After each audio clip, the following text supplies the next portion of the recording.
Ikiwa watu walihama Makka wakaenda Madina, ikiwa tuko katika awakhir mwisho tena wa mwezi wa Muharram, ikiwa watu waliweza kufinya nafsi zao mpaka la kuacha majumba yao, mpaka la kuacha mali yao, mpaka la kuacha starehe zao likawa ni jepesi kwa wao, wakaenda katika mji ambao watakuwa ni wageni, natija ya kwamba waliishi katika khairi ya dunia, waliishi katika taa ya Mungu na taqwa Allah, waliishi katika kuzikatalia nafsi zao, ndio hayo yote yakawa mepesi kwa wao.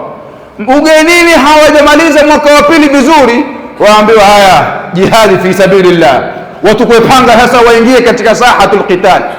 Wajua wazi kwamba hapa mimi nitarusha upanga nitampata naye pambana na yeye, ama yeye atarusha wake ataniingia mimi, bi maana naenda kupoteza uhai. Kiasi kwa mmoja wao waambiwa Saidina Jaafar ibn Abi Talib katika vita vya Mu'ta, wewe utashika bendera na utauliwa, kisha baada ya wewe ashike fulani, baada ya wao pia atauliwa. Mtume amwambia, lakini Jaafar, wewe umefanya na mimi tabia yako na umbile lako. Amesahau yote yale aliyoambiwa kwamba wewe unaenda kuuliwa, wewe akawaiwacheza hiyo furaha. Kwa sababu gani? Kwa sababu dakhili yao, ndani yao, nyoyo zao, nafsi zao walijua namna ya kuzikontroli. Mwanadamu lazima ukubali una sehemu mbili. Una sehemu ya dhahir aliyokuumba nao Mungu, ninayoiona mimi na wewe unayoiona kwangu mimi. Najua wewe ni mrefu na kuona wewe ni mfupi, na kuona wewe mweupe, wewe mweusi, na kuona wewe ni mnene, wewe mwembamba. Na wewe unaona mimi niko katika hizi hali hizi sura hizi, ama umwili hunu wa wazi wa dhahir hauna maana yote. Na ndipo pale unapofungwa katika vitambara kama peremende, ukaenda ukatiwa katika mchanga. Minha khalaqnakum wa fiha nu'idukum wa minha nukhrijukum taratan ukhra. Kilichotolewa pale cha thamani ni kipi mpaka hunu mwili ukawa hauna maana yote? Ni roho. Roho hakika wake la waruhu ma akhbara anha almujtaba fanumsiku almaqala anha adaba. Roho ni vile alivyoeleza Bwana Mtume Muhammad. Mtume alieleza vipi roho? Alieleza vile alivyoelezwa na Mungu.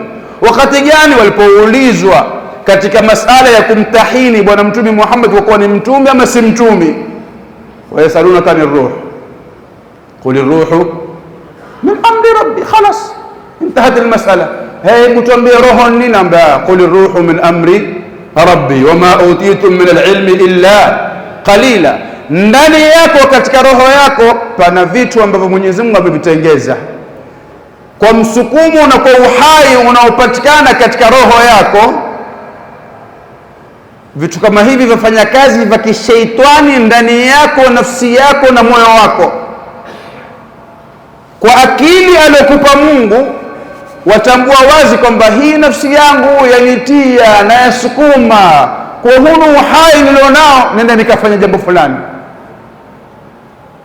Hii toka ya ndani ambao ndio inamsukuma mwanadamu, wakati itakapokuwa ameikubalia nguvu hiyo ifanye kazi, atajikuta iko barabarani, mara iko uchi, mara amelewa, amejisahau, akili imefinikika kwa kufuata matamanio ya nafsi yake.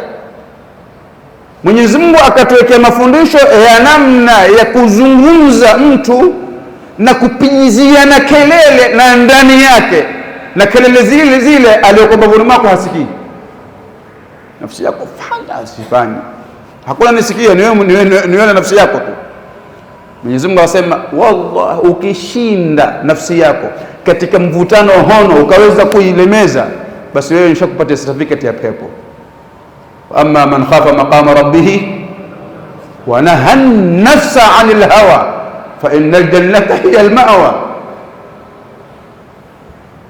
wa nafsin wama sawaha fa alhamaha fujuraha wa taqwaha wa ma ubarri'u nafsi inna an-nafsa la ammaratun bisu'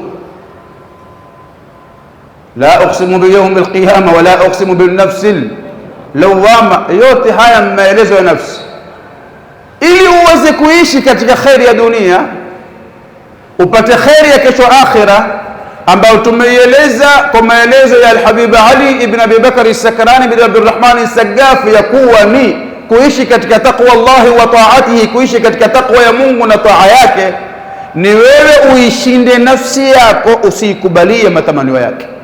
ndio uweze kuishi katika ucha Mungu na kumtii Mungu. Ukifeli umeenda katika shari ya dunia itakayokupeleka katika shari ya akhira. Wa'lamu anna sharra dunya wal akhirati fi ma'siyati llahi, ni kumwasi Mungu. Mwili wako, vitendo ambavyo kwamba mwili utariati, utakwenda utafanya vitendo kwa baada ya mazungumzo ya ndani ambayo yamekulemea, kana kwamba hukupatiwa akili ya kufikiria. Mwenyezi Mungu Subhanahu wa Ta'ala atuambia, awalam nu'ammirukum ma tadhakkaru fihi man tadhakkara wa ja'akumun nadhir. Jamani, sikuwapatia umri ambao kwamba ataweza kuelewa. Hivyo huelewi kwamba unaoishi nao maasiya? Asielewa ni mwendawazimu. Wewe utaikubali kwa kuitwa mwendawazimu? Mbona nafsi yako yakupeleka hivyo, na wewe kila siku ikubalia? Angalau ingia toka, ingia toka, ingia toka, ingia. Lakini huko tu imekushika, imekustatia na silsila yake, imekulemeza mpaka wewe umekuwa umetoa gambari lako na nafsi yako. Nafsi yako mbele, nenda huku, umeenda kinasara, kiyahudi, kimajusi. Tanabba, hebu badilika.